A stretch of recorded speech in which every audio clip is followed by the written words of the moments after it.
just deciding some of these ideas by physical force, which is very dangerous. That's why you have political debates. I know that can be annoying, but it's very important to understand both sides of the equation. That way, if you are in a side of more conservative, you can strongly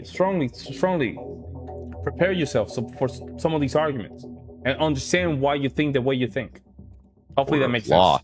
We come to find out later that there was many NGOs which were funding these riots, many NGOs. In fact, the whole thing was funded by NGOs, especially their famous Day of Rage. Why is it that you think that Trump shouldn't have sent in the Marines in order to bring law and order back to Los Angeles when this was going on? Why? Well, I guess doesn't that seem like it's well within the purview? Hang on, let me finish the question. I'm almost done. Mm-hmm. Don't you think that's well within the purview of the executive under Article 2? No, so specifically the reason that I said it was an example of an erosion between state and federal power is Trump was federalizing the National Guard at behest of the head of the state, that being Governor Newsom, when he didn't have the authority to. It violated that. He does have the authority to federalize. Well, Section 12406 that he cited in his executive order to try and federalize the National Guard states explicitly that those powers shall be granted through the governor of the state, that being Newsom. And Newsom felt like the National Guard wasn't needed in that instance. The National Guard is, they are GIs, they are government issue. It is true that the state can deploy them, but ultimately they serve the behest of the President of the United States. No, they're state police. They belong to the state. They're under the purview of the government. Oh, okay. National Guard, so the person that had the final say in the way I see this, right? I might be wrong in this. In the final say goes to the president, and a good segue to this is just the Ukraine. Currently, the National Guard of Ukrainian, of the different states of Ukraine, is under the leadership of the president, not the governors. So I don't know, that's kind of weird. Let me know what you guys think. If you guys have a clause to say that the president has total control of the National Guard, that's what I thought. But it seems like people are just saying that that's not the case. I don't know. Let me know. Okay, so the federal government can't mobilize the National Guard for the purpose of war, and neither can the president. Is that correct? Well, they can, but there has to be a process for it. There has those powers. I see.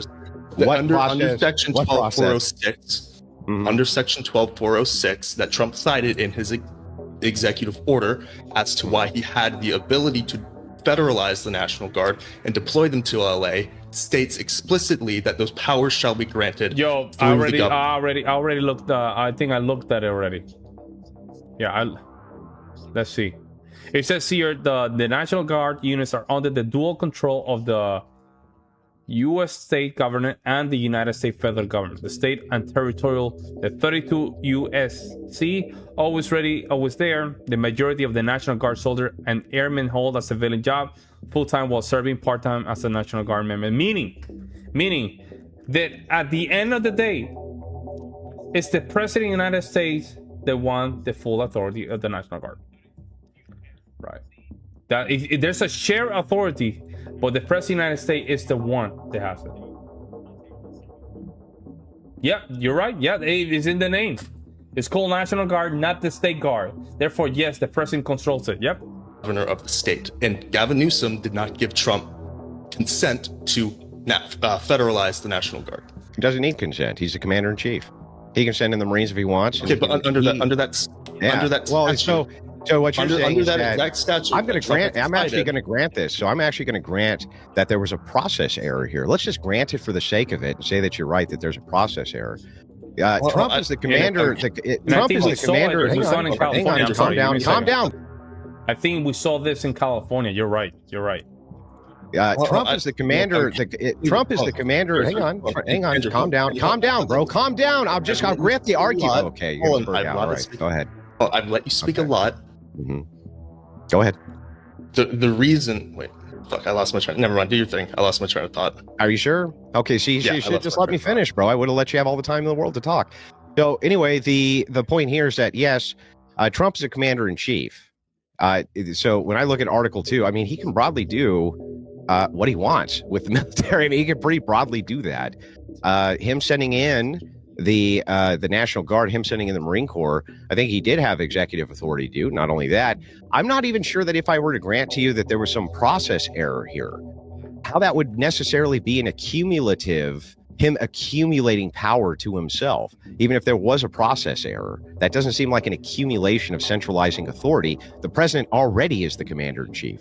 Already. I don't know if I would categorize it as a processing error. I would say it's a direct violation of the statute that he himself cited as to having power to deploy the National Guard.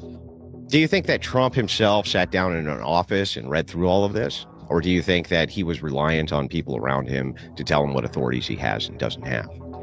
Trump's administration, it's the same thing. Okay, so you think that there's people around him who sat down with him and explained that he has the set authorities, right? Okay, Can you answer my question? Yeah, sure. So that doesn't sound to me like the process of a person who's trying to accumulate maximum amounts of power to himself, but rather a person who's utilizing. Hang on, man. Let me make the point, and then you can respond. Okay. So Trump isn't trying to accumulate power, but his administration is. Is that what you're telling me? Well, that wouldn't even that wouldn't logically follow. So let's walk it through logically. You're president of the United States, and you want to send the military in order to enforce law and order. Yeah, dual control, but the question is, who has the final say? Like, for example, Chicago or Oregon. No, let's say Illinois, Oregon, and California. Who had this final say? And I think Supreme Court sided with Trump on that one. Yeah, I'm not really mad, but objectively, Trump has the authority to send the National Guard. Yeah, that makes sense. That makes sense.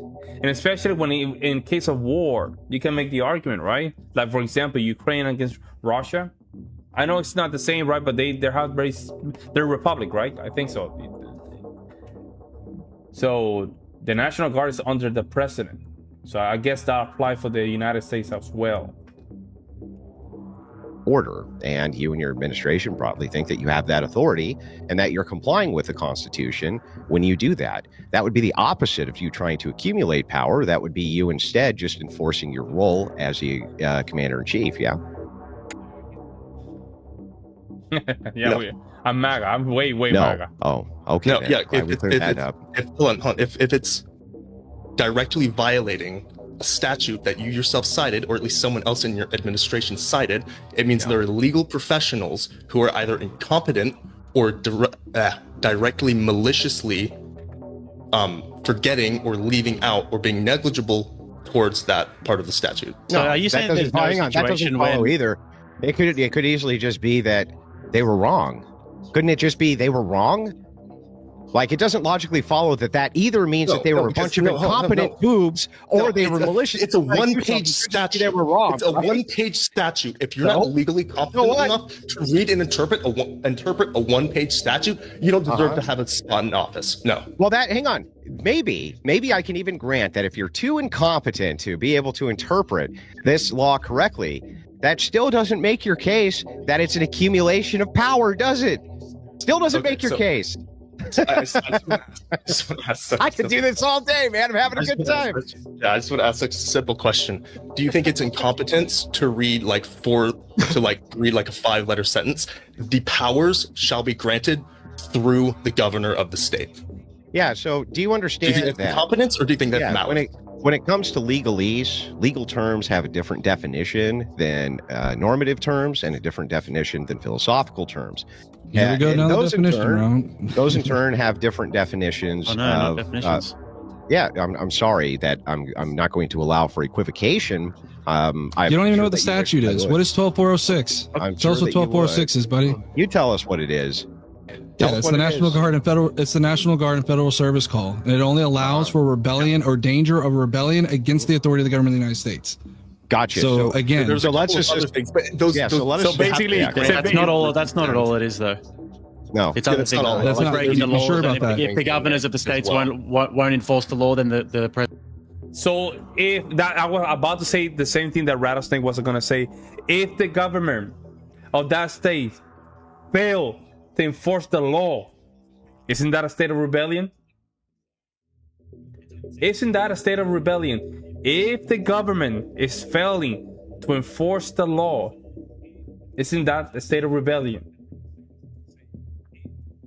President can use That's the not at all National what the statute says. That's Yeah, not no, at that's all what not the statute all of the says. statute. I don't know what the hell you're talking about. Guard. So Yeah, he's so, reading something totally different. so what I don't even know if you read it. Well, hang on. Before we when- get so when's totally it justified derailed, then? I would like to They finish the haven't. exchange. We were almost done with the exchange. Let's just finish it. So anyway, Well, let's finish my point because you're so scared of it. But go ahead. Back to your Hold on, point. hold on. Calm down. Insurrection Let Act, yeah. Andrew speak, please. Yeah, we're just trying. I don't know why. Like, if you were having an exchange, And what's the good? You know what's the good evidence of this? And this is something that I've been thinking about. If a private citizen failed to comply with federal law, that private citizen, right, can go to prison. Can go to prison. How is it that public officials can go against federal law, right? To the point, good example, allowing illegal immigrants to just come to this country illegally, going against federal law. And then when federal law is about to just enforce that law, the state is literally allowing insurrection to happen, not helping federal law. How is that not insurrection and rebellion? The state in itself, by creating sanctuary cities, a lot of these things that are very in favor of illegal immigration, they are breaking illegal federal law illegally. At this point, for me, that state or city or county is in state of rebellion. Yeah, they don't enforce the law as written. Therefore, it's a state of rebellion. Think about it. Matt, think about it. It's a state of rebellion. If a government is not enforcing the law that is written, which basically is the job of the government, whatever law is just passed through the legislative body, to the executive body, that means at that point has failed. The state itself has failed. Therefore, the federal government has to come in and enforce the law. It's basically 1861 at that point. 1861. And for those that know a little bit of American history, you know what I'm talking about. Because at that point, it comes down to raw force. You have to enforce the law. Because these states and counties and cities are in state of rebellion. with my debate partner, I wouldn't be jumping in and derailing every 5 seconds. Just calm down. We'll get to whatever your points are, dude. We have a lot of debate No, here you to won't. cover. You're gonna run away from him. Go ahead, Andrew. Oh man, we'll pull it up one at a time. I promise. We'll do Go it ahead, one Andrew. at a time, whatever your points are. So anyway, Go ahead. Andrew. back to this. If that's the case, that legal definitions have different definitions than medical definitions, philosophical definitions, when you have lawyers who are involved in these things telling you what you can or can't do in the exercise of your authority, and you defer to them, even if you can make the case that this is complete incompetence or even in some way misleading, even, it doesn't actually demonstrate that this is an attempt to accumulate centralized power, and that's what you're here to prove. Not whether or not you don't fucking like it very much because you think they're incompetent. You're here to prove that he's trying to centralize his authority, and that's what you need to demonstrate. I rejected your incompetence premise. I think it's malicious. Prove it. It's incredibly simple legalese. Like, it's plain and simple. There was a whole case. Governor Newsom sued the Trump admin. I think Judge Charles Breyer was the district attorney that just ruled in Newsom's favor, saying that yes, this is illegal. This violated that statute as well as the. And which court was that? Which court? What do you mean, which court? It was. Which court was this ruled against Trump? Which court? It was. Ah, dude, I that's don't not know a like good. the name of. That's Like not It's Hold okay. on, I don't expect you to remember everything off the top of your head. You can pull up the court. That's fine. Like the specific court. Are you or, like, asking the if it's a level of district court or an appellate court or a Supreme Court? Any. Is that, Yes. Okay. Yes, and which It was an district appellate court? court.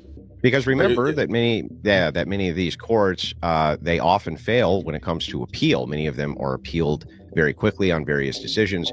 And just because you have a decision desk right away doesn't mean that through an appeals process, these things won't be overturned.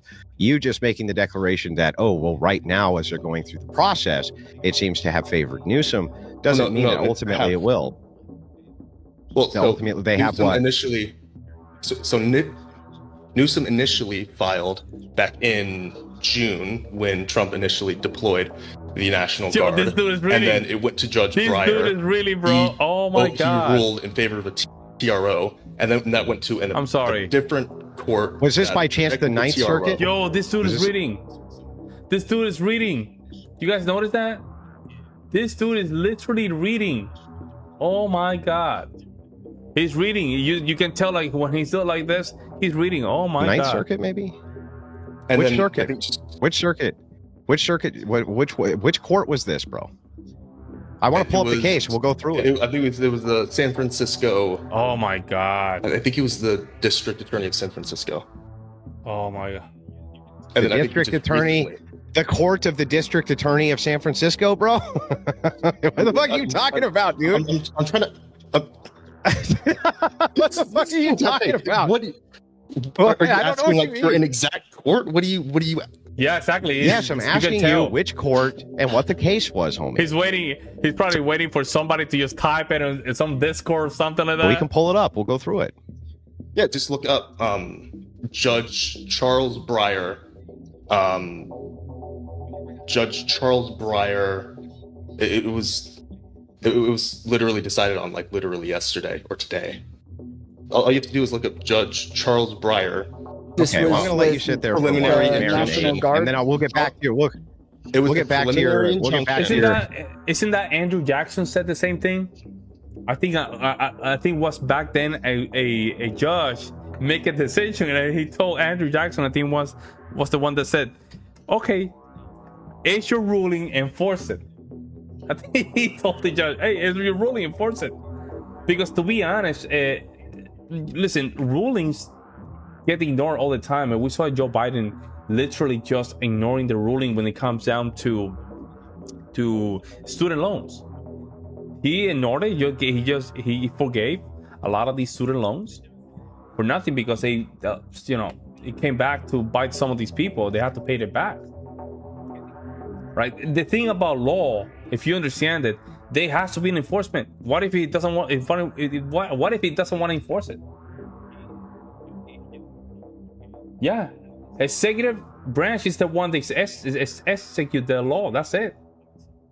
That's it. The judge can say otherwise.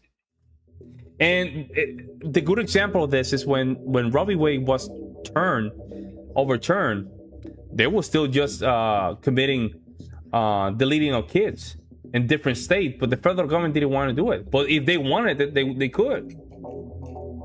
Exactly. That's why it's filed by Judge branch. Charles Breyer. Okay. Like that. That's what. Like, just look that up. This dude is not ready, man.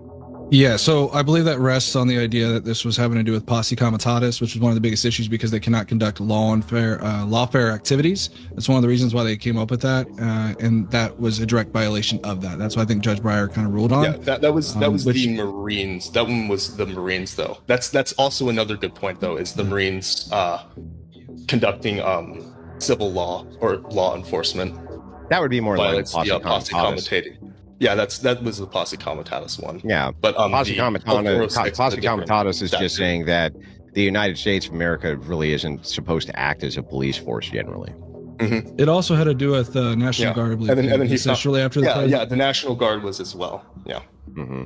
Yeah. So it says, I don't see how any of this is giving me a demonstration that the administration is trying to centralize authority by sending in the troops in order to quell riots inside of California.